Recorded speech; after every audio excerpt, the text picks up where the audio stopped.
Hi, this is Tony Sagami. Hey, tell me if this sounds a little familiar to you.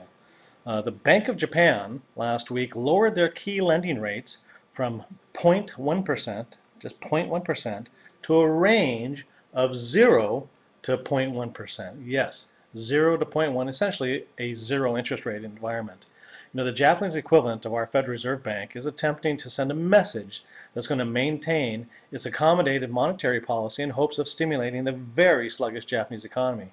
Now look, Japan has been maintaining this essentially zero interest rate policy since 1999, and it hasn't worked at all in the last 10 years, and there's no reason that this largely symbolic move is going to have any meaningful impact in Japan either. No, and just like Ben Bernanke and his Fed buddies, the Bank of Japan has essentially shot all their monetary bullets, and they've painted themselves into a very desperate corner. You know, how desperate? Well, let me tell you what they're going to do. It's similar to what we're seeing in the U.S.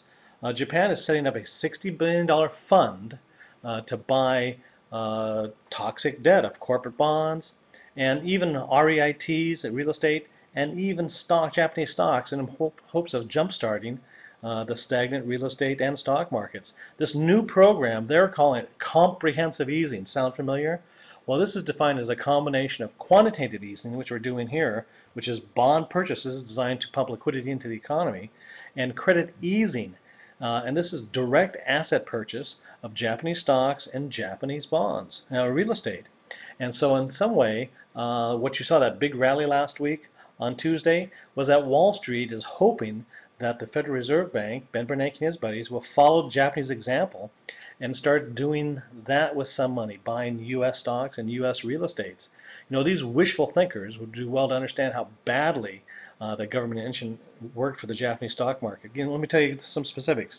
The Japanese stock market peaked at 37,000 and change back in 1988, and today it's around 10,000.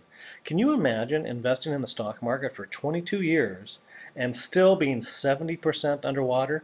That's how pathetic the Japanese stock market has been, and this is the government model that they hope the U.S. Wants to copy. Now, I've got to tell you, this is going to get worse for Japan, because now with the yen sitting at 83 per U.S. dollar, a strong currency is murder for a heavy export-dependent country like Japan. And to give you an idea of how much things have changed, you know, the last time I was in Japan was back in late 2007, and then I was getting about 110 yen per dollar. So now it's down to 83. And what makes me afraid, definitely afraid, is the next time I go to Japan, Tokyo, I can't imagine how much a hotel room is going to cost me then because of the currency translation. But there are some more important things that you should keep in mind as an investor. Number one, you need to stay far, far away from the big Japanese exporters like Canon, Honda, and Sony. If you own them, sell them, because they're going much lower. Now, on the other hand, this new $60 billion bailout is going to help some companies, specifically the Japanese banks and financial services. There's 3 of them that are listed here on the New York Stock Exchange that I think that you could take a look at. One would be Mitsubishi Financial, and that ticker symbol is MTU. Mizuho Financial, MFG, ticker MFG. And perhaps the best one, in my opinion, is a company called Orix, O-R-I-X, and its ticker symbol is IX.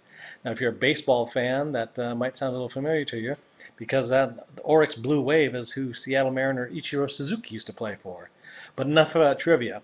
Take a look at the Japanese financials. They popped real big on that news. But these are big beneficiaries of this government stimulus plan.